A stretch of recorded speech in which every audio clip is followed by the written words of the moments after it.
Game of Thrones is coming back. Yeah. Now, I'm just going to come out with it. How much do I need to bribe you to know what's going to happen? Oh, you don't have enough money. You don't have enough money. I would get shot. No, man. I can't say too much, but I can say it's awesome. All right. I've seen the first 2 episodes, and yeah, I'm very excited. It's done a really good job. So let's talk about your character, Hodor. In the first season, he doesn't say much. He actually just says... Hodor.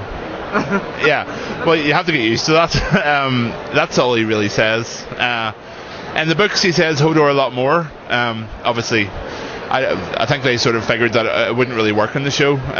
It's more of a physical type thing I do. I sort of play him like a mime.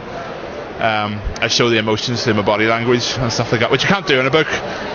So. But that's a very good that's a very good point. So you're still preparing for this character. You have to be this character that's not you, and you have to create this entire life. So how much of it is what the writers tell you, and how much of it is what you come up with? To be honest, it's pretty much all me, and what sort of research I've done on Hodor, and where I plan to take it. I wasn't given too much direction.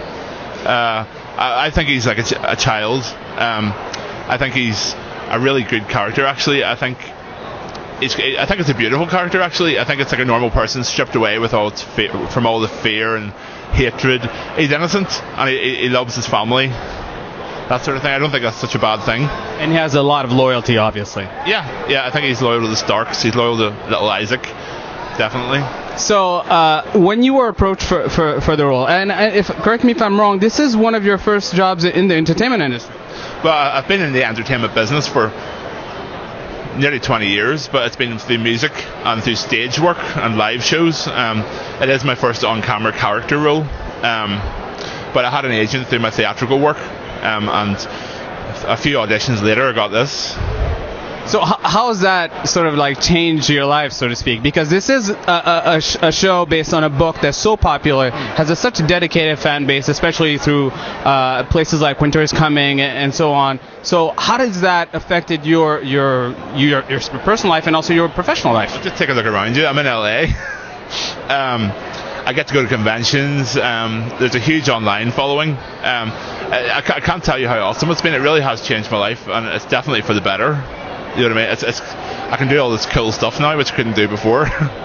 So I haven't read the book, so I'm a huge fan of the show. Yep. However, I know that when they're making the show, they take certain liberties that don't exist in the book. Yeah. So if there was like a way you could cast a spell on the writers and have them write anything they want on your character, what would you like?